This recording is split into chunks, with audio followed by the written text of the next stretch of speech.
So, peeps, today we got a very special show for you. We got the legendary R&B singer Lenny Williams with us in the building.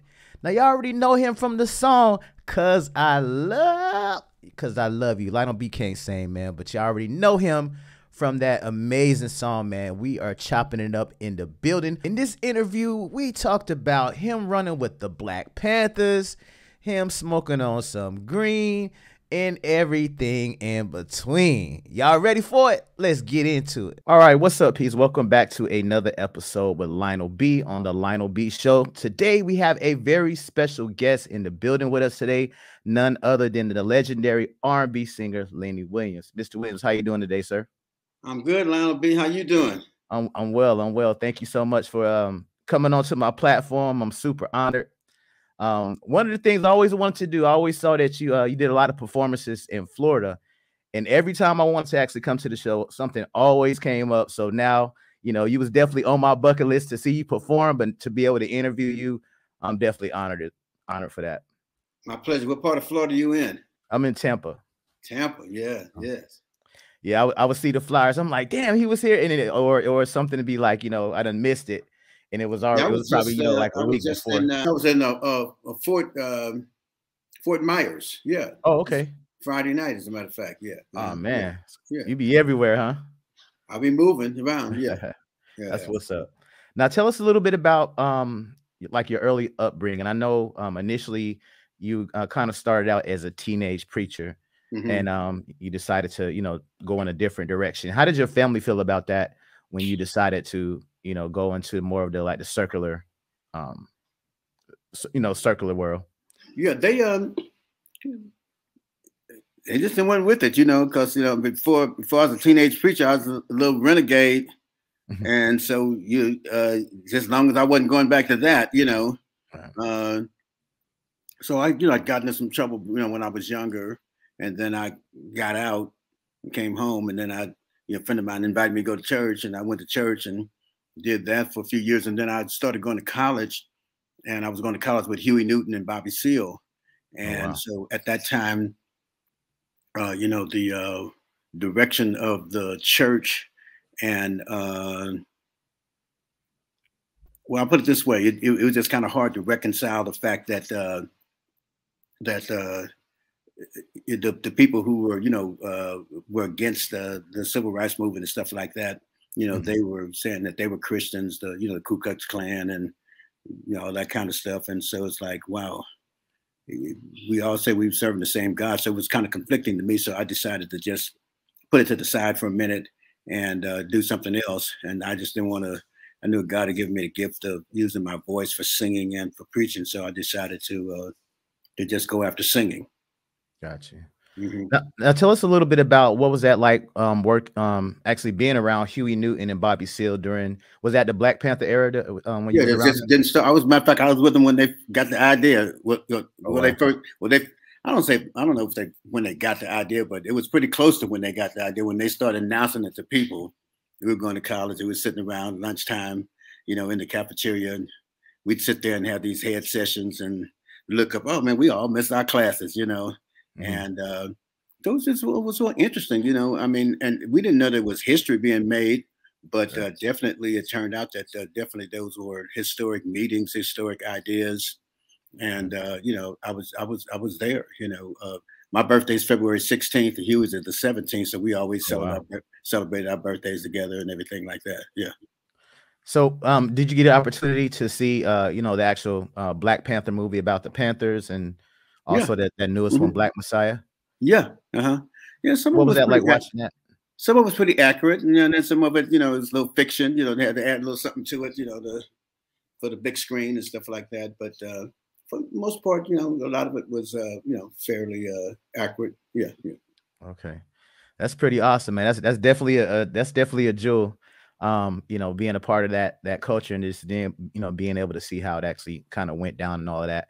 Yeah, how did you California, Huey, Bobby, Angela Davis, you name it, Ron Dellums, wound up being a senator, all those people, even the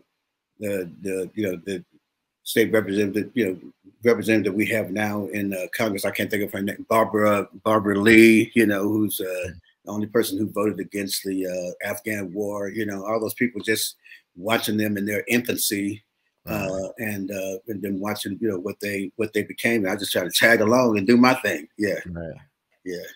So were you ever actually a Panther at some point, or were you just kind of in the beginning? No, I never was. Actually, I was supposed to go to Sacramento with them the day that they went up there at the Capitol, carrying their arms and stuff. And I didn't have a black jacket, and I had 2 kids, and so I said, well, I got to spend this money on rent. Can't spend it on no black jacket, right? So I didn't go. But I was Huey and I, we were very close. I was one of his pallbearers and everything, and I'm still in contact with his wife Frederica and foundation, and so I was around, and in and throughout, I did my part, but so we had it was just a great time. Yeah, that's awesome.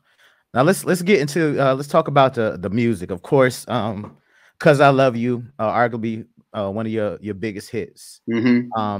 Like what was your your mind state, and also was that actually about someone in particular that you was able to put all of that emotion into for that particular song? Well, yes and no. I mean, I was going through some stuff, and I had a little friend of mine named Michael Bennett, who was a little songwriter, and a little younger than me, and trying to school him, and he would always say that he had to be motivated to write a song. Something had to happen, he had to get kicked in the butt, get his heart broken, or find a bag with $50,000 in it, and he could rap about being, write about being happy, ecstatic and everything. And I said, no, the guys at Motown, when they write, they go to work like every day, like, they working at the shipyard, punch their clock, and they sit in the room and they write. And Barry Gordy come through and say, what you got, like that, just pure productivity. And so I was trying to get him to buy into that, nothing catastrophic has to happen for you to write a song. And so he came by one day, for a regular writing session, and I just wasn't really into it. And he was asking me why, and I said, "Oh, because me and my girl got into it last night." He said, "Well, would you tell Barry Gordy that or whatever?" And I was like, "No, probably wouldn't." He said, "Well, come on then." So we just sat down at the piano and started writing about it. And so then I incorporated what I was feeling with what I hear my friends, when they be going through with their girls about what be happening. And I said, "Are you crying, man?" "No, I ain't crying." "No, are you crying?" And so try to put a little of that in there, just like, we be kind of, holding back, don't want to tell our boys we've been crying and stuff. So I just said, I'm just gonna come out with it and just say, I cried and everything like that. And then the day I sang it in the studio, my producer Frank Wilson told me that Andre Crouch and his sister Sandra were coming by the studio. So I'm singing, and Andre is looking down my throat, so I'm trying to, he's the greatest gospel singer going at that time, writing and producing gospel songs. So I'm trying to at least make him wave his hand and say, "Hallelujah, want to put some money in the offering plate or something." And so I'm trying to impress Andre. So a lot of that emotion, came from that as well. Now, as far as like the speaking part, when he was saying, "Lenny, you just ought to forget about her," where did that inspiration come from? What made you want to do something so different to where you're just doing like a speaking part on there? Well, it's really interesting because I did that song twice. I did it once at Motown, and it didn't have the talking in it. And so Larry Graham and I, very good friends. So Larry had fired Willie Sparks, the drummer. And so Willie came to me and said, "Man, Larry fired me. I need a job." And so I was like, "Okay, you can play with me." And so Willie was playing with me, but Willie was really a funk drummer, and he said, "Man, I like playing with you, but you do too many slow songs, and I'm really kind of a funk drummer, so I'm gonna step aside." And so he stepped aside, and his brother Ted came in and did a gig. But before Willie left, he said, "Man, I'll give you a piece of advice. That song, 'Cause I Love You,' you need to slow it down, and you need to put some talking in it." And so, Willie was kind of full of himself. He was like he knew everything. Now, at first, I kind of dismissed it, and then just one night we was doing the song, and I was like, let's slow it down a little bit. Put some talking in it. and then we did it, and then we went back in and we re-recorded it for ABC, and bam, here I am on the Lionel B show. That's amazing. So, how much faster was the original version of "Cause I Love You"? It wasn't, really, really fast. Not a whole lot faster, but it was more kind of like a mid-tempo ballad, so to speak. Right on the cusp of being like a mid-tempo ballad. But we slowed it down considerably. Well, not considerably, but we slowed it down. Enough that it's noticeable. And then put the talking in it, and wham, it hit. It went, yeah. So where did you? That's awesome. Now where did you draw your inspiration from? Because towards the end of that song, you hit like a super high note. What made you want to just kind of, put the icing on the cake on there? Was that originally the idea, like when you first sang it? It's kind of interesting because I happened to stumble upon on YouTube, a few weeks ago, the original version, and I didn't do that in there. And I don't know. Sometimes when you're singing, and you kind of run out of things to do, you kind of have a familiar thing that you do. Maybe even singing, maybe playing a guitar or whatever. Just something that. And I guess during that time period, when I would, be doing my little runs or whatever, and then it's like, okay, where I go now? Let's go to this. Let's go high. And maybe that's kind of what I was. So I used to play trumpets. So trumpet players want to go high. They want to play the highest note and everything like that. So I don't know. I think it's just kind of inbred in me to when all else fails or you don't have nothing to do, you just kind of wonder where to go, or you want to punctuate something, go high, and I did that. Yeah. That's amazing. I definitely love that song. I think that's probably one of the most emotional songs you can actually play, especially going through a bad breakup or any of that. I mean, you put that song on, you guarantee to cry. You probably call your ex, be like, "I'm sorry," type of situation with that song. Yeah, I get that from a lot of people. A lot of guys come saying, "Man, you saved me, boy." I'm like, "Okay, well, what you got in that wallet? What's in that wallet? Put me out something then if I saved you. Show me how much I did for you." Yeah. There you go. That's where you got to get it. You got to get it. Yeah. I'm pretty sure a lot of dudes was outside their girl's house with a boombox holding it over their head, trying to apologize. Yeah. Now, so many artists have actually sampled your music from, Kanye West, Jay-Z, Jamie Foxx, Scarface, Twister. At the time, when you actually did those songs, did you ever expect those particular records to be so cherished by all the fans? Not really, I mean, you love them, because you wrote them, in that case, I wrote it.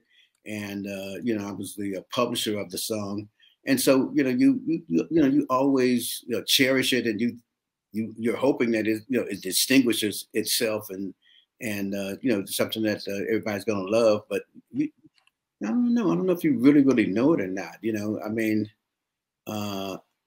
but I felt really good about it. I have to say that I really felt good. I felt it had a chance. And bam, then it happened, yeah. So you didn't. So initially, like when you did "Cause I Love You," you weren't excited, like, okay, this song is about to be crazy. You didn't. No, I felt like that. I mean, I did feel like that, but I felt like that on other songs that didn't happen. So gotcha. You know what I mean. It's like I don't know what you're from Florida, so you might be a Miami fan, Dolphins fan. I don't know, but this gonna be our year. You be feeling like that. The next thing you know, you 0-3. It's like, oh man, yeah. So you never really know. I mean, I think about Barry Gordy, somebody like that. I mean, it's like when they were just rolling, you get a Smokey Robinson song, a Holland Dozier song, a Johnny Bristol song. It's like I know this is gonna hit, because you were having so much success. But I mean, I was coming off a period where I, hadn't had some success. I had 2 albums. The album I did when I was with Tower Power. I did a solo album on Warner Brothers that didn't hit, and then I did the album on Motown where the original "Cause I Love You" didn't hit. So I was like, okay, and I thought those records were good, and so it's like, man, I don't know whether to trust my instincts or not. Right. When, you know what I'm saying? Like you done did it twice, and you're like, okay, I know I can beat this dude playing dominoes, but it's like. He just beat me. Then he go back again. He doesn't beat you twice, so you're going for that third time. You're just like, I think I got a good strategy. I think, what I'm doing is good. But, your your confidence is not as high, Yeah, Gotcha. but I was feeling it. I was like, oh, this record really sounds good, really sounds good. And matter of fact, uh, my feeling about it, came true. Yeah. But It's to kind say of I like knew it, to say I was going to go out and bet $1 million that it was going to happen. No, it wasn't like that. Yeah. it's kind of like YouTube too. I mean, sometimes videos can be hit or miss. Sometimes the Right. video you don't expect to get the most views, all of a sudden it does. So I can Yeah. definitely understand Yeah. what you mean on that. So let's talk of course the publishing. Like I mean, with all of those people, performing those records and sampling those records, I know publishing is very important. Can you tell Mhm. our viewers like what inspired you to actually take control of your publishing early on? Well, it's really funny. It's the weirdest thing. I was at Larry Graham's house one night, and Larry was leaving Sly and the Family Stone, and so you had all these people from Hollywood come up, trying to get Larry to sign. And matter of fact, Neil Schon, who had been with Carlos Santana, and this was before they started Journey. He was thinking about playing with Larry, and so it was like a lot of stuff going on in the Bay Area, and so they had all these people from Hollywood, and New York, up to Larry's house one night, trying to figure out what's going on. So I'm up there, and Larry is playing all this stuff for the new Graham Central Station record that he was doing, which I'm on. I'm all over that record because me and Larry did it right there in his house before he even formed the band, right? And Mhm. so they was like, "Oh man, you could really sing, right?" And I was like, "Yeah." So it got late, and I didn't want to drive home, so I just went in the bedroom and I fell asleep. And so the bedroom room had two beds in it, but there was nobody else in there. So I wake up about 5 o'clock in the morning and getting ready to go home, holler at my girl, and so there's a girl in the other bed. And I'm like, oh Lord, that must maybe it's my gift or whatever. But me and her started talking. And she said, "You can really sing." And I said, "Thank you." And she says, "You do write?" And I was like, "Yeah." And she's like, "Well, did you have your own publishing?"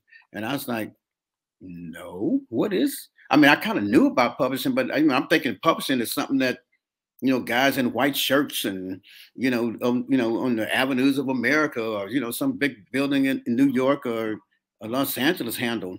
And she's like, "Oh no, you can go down to the courthouse, and I think it's $25 then, and get a fictitious business license and start your own publishing company." I said, "Really?" And so she said, "I'm going back to LA tomorrow." He said, "But here's my phone number. I'll walk you through it." And that's how I got my own publishing. So I said, "Wait, that was a piece I didn't get, but I got so much more." I mean, that was you know, uh, 2, 3 million, $4 million piece of advice Wow, yeah, that she gave me. Yeah. that's amazing.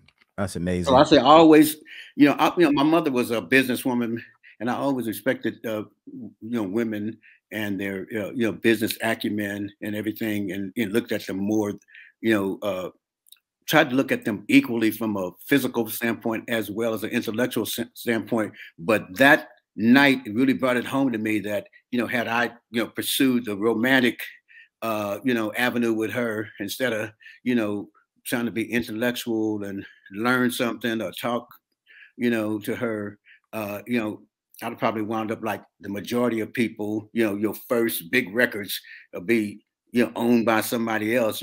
Somebody else owned the publishing. So I always tell guys, man, when you meet these girls, these women, don't be so quick to get the kissing and hugging. You better do some talking first and find out, what you meet 5 or 6 women there all at the table, and it might be a brainiac open there. You know what I mean? So Yeah. you want pick the right one. Yeah, Thinking with the right head for sure. exactly. You said it precisely. Yeah. So let's talk about a little bit about Steve Harvey and how he kind of Mhm. helped out your career later on in life. Right. Well, I had my phone just stopped ringing. It's like you just I don't it was nothing I did, or I don't know what happened. It you know just started trickling down, and then it just stopped ringing, and boom. It's like anybody coming for no gig, ain't nobody calling me to do this, do that. So then I was like, well, I got to do something. So I, spending time with my kids. Then I started volunteering at schools, working with, gangs and, young guys that, be getting in trouble and stuff. And so then I just started doing that and doing that for 2, 3 years. working in the community, and then people started telling me, man, I had a friend of mine call me. I was on, went to a show this weekend, and Steve Harvey's doing this whole thing about you and Mhm. everything, and I guess they were on the road, and then they did the movie, and then all of a sudden my phone just started ringing. Just Yeah. everybody want to know if I was dead or alive or how I was doing, and so every time I see Steve, I got to give him a hug, Mhm. and Steve say, okay, let me go. I'm like, no, man, I got to hug you for 30 minutes. That's like, that's because, him doing that just kind of like just changed my life, really. I mean, it was, it wasn't like I didn't have any money. I had money and everything, but I wasn't just active in my career. And, because of what he did, um, just kind of, just cause a spark that's set off a forest fire, so to speak, as far as my career was going. So that definitely sounds like one of your joys. I mean, of course, it's one thing to have money, but it's another thing to be actively working and kind of pursuing the things that you love to do. Right, exactly. Yeah, right. Yeah. So, definitely. I mean, I did a lot of good, working in, with youth and things like that, and and I still do that. But but still, when it comes down to, what I feel like I was born to do, it's to sing and make people feel good through that. Uh, you know, you know, definitely, that was a big spark that changed, brought that back into my life. So definitely the retirement life ain't for you at all. Well, I'm not going to say that. But at that time, particularly because help that was what 25 years ago. So it definitely wasn't in my plans then. But Right. I'm older now. So sometimes I think about retiring. I think about slowing down or some form of retirement. Maybe not total retirement, but instead of doing 3, 4 shows a month, maybe one, maybe two, something like that. Yeah. Gotcha. So kind of, Mr. Williams, what's your take on R&B music today? Oh, I think R&B music is alive and well. We were talking about it the other day, and I was just saying, people be saying R&B music is dead. I'm like, matter of fact, we were down in Fort Myers and we were talking. And I was like, shoot, you can go in any little old church on the corner on Sunday, and it's some little youngster in there singing. You know what I mean? Sounding like Luther, sounding like Eddie Levert, Marvin Gaye, some young girl in there sounding like Aretha, whomever. Man. So definitely, I think it's alive and well. You got young cats like Anthony Hamilton, Trey Songz. Mhm. Uh, uh, uh, I can't think of the little boy from Hawaii, Bruno Mars. Bruno Mars, and the cat that he's singing with. Yeah. I mean, yeah, there's some bad little dudes out there. And the women. I mean, the little lady, young girl, her. She Yeah. her parents live right up the street from me, and people like Yeah. that. So it's a tremendous amount of talent. Yeah, I think that it's alive and well. I mean, I be going to church on Sundays, and take my tape recorder. I'll be taping. I say, I'm gonna write me a song or something off of some of these little melodies these kids be singing and everything. Yeah, That's and you still have your record label, right? yeah, yeah, Okay. That's yeah, awesome. I got a niece. She's super talented. I got to make sure I get her yeah, get her music over to you. yeah, for sure. Yeah, yeah. She does gospel as well and R&B Oh also. yeah, yeah, for sure. Now you mentioned in I think one of your interviews you kind of mentioned that like y'all kind of Tower Power y'all kind of invented like the slowed down screw music, kind of similar to what Yeah, Juicy it's kind WRLD of like was a doing. joke, really, that we invented Oh, screw music. Because I know the youngsters in Houston, when I see them, they be talking about, oh, yeah, but we invented screw music. And I was saying, no, no, no, no, we invented screw music. They said, how y'all invented screw music? Rap wasn't even out then. And I was like, yeah, but we had 4 guys in our band that was mainline in heroin. And mm. so, everything slowed down when you're on heroin. And so we had a song called "What Is Hip." What is hip? Tell me if you think you know.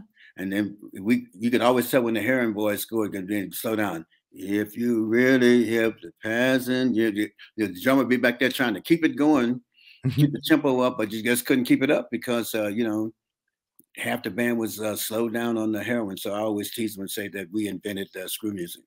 Oh man, that's awesome. So it was kind of like, I guess it wasn't really like a metronome, or they probably didn't follow the metronome, or did y'all even like use one back then? No, we didn't use clicks and all that stuff back then. Just Wow. yeah, just go for So it. you You had know. to perform the whole, was no Oh yeah. looping, none of that stuff. Yeah, just no loops, no none of that. Just straight music. Yeah. I remember I had a keyboard like back in like '99, and there was no metronome, and that was like the worst experience ever because I Mhm. need that click on there, so the thing would just start trilling all the way off just Uh-huh. because, you know. Yeah. But Yeah, this was pre all of that. Yeah, so we didn't have any of that. You know, I mean, they had metronomes, but there was a little metronome you sit on your piano and or just kind something of like move that, back and forth type little of thing. pyramid looking thing. But yeah, but they didn't have them in the keyboards or anything like that. And uh, click tracks and all that stuff like that, loops. None, we didn't have any of that Oh during those wow. days. Yeah, yeah. So now you've done actually a lot of plays in the past. Do you look forward to doing more acting? Yeah, I think so. I'd like to, to do more. At first I was just doing them. They come on, Lenny, want to do a play? Yeah, doing. Now, I think I ain't got good. I'll be like, let me see the script. It's like, oh, what's wrong with you? You think, who you are. Yeah, if something's interesting and the script is cool and look like it's going to last for a while, because some of these plays that go out and they you give up a lot of gigs, and then some of them don't last, so if the business Mm, is cool, they commit to certain time period and things like that. Yeah, I'd definitely be interested. that's awesome. And I know actually Clifton Powell was actually one of your backups. I know you had made mention of before. Oh, well, I got to get that straight. Now, he wasn't my backup. What happened was I got in the play one time, and I told him when I got to play, I said, about 3 months from now, I got a show I got to do up in New York, right? And they said, okay. So, then it came time, 3 months passed real quick, the players clicking and everything. Then they like, I said, next week I got to go to New York. They said, oh man, you sure? I said, yeah, remember I told you? Okay, that's right. So then they kind of get a couple of guys, local guys that do my part, and they couldn't do it, right? So uh, then they called in Clifton Powell, right? And so then I was like, oh, then I got the big head then. No, not really the big head, but I was feeling good. I'm like, damn, they had to call Clifton Powell to take my place. I must be doing pretty damn good, right? And so then I get on the airplane and I start thinking, damn, Clifton Powell is taking my place. And every time my phone rang, I'm thinking it's them calling me like, hey, Lenny, we don't really need you no more. Just go on home. We'll send you your check, I Mhm. said, man, as I always tease Clifton, I said, boy, you had me scared. I said, when they got you, I said, first I was just thinking, oh man, they had to get, Walter Payton, you know what I mean? You running back and they got Walter Payton to take your place because you hurt your toe, Next thing you know, it's like, all right, we don't never want to see you no more. We got bye, so So once he filled in, you still continue to play like after you finish that date? yeah, then I came on Oh, back and then Clifton went on his way. I said, bye, see you later, Cliff. Yeah, yeah. there you go. Get on out of here, boy. Yeah, yeah. But Clifton Powell's just the consummate actor. Just he could do anything. Yeah, and That's so awesome. That's he awesome. kind of, Yeah, I definitely like him in a lot of movies he did. yeah, Pinky and yeah, all that. Yeah, yeah, even the guy in Minister Society, he did an awesome job in that yeah. that one. He's the man for sure. Yeah. So what else do you have anything coming out I'm recently just or working on anything new like that? music. I've been working with Levi Caesar, that the guitar player for Prince and the New Power Generation band.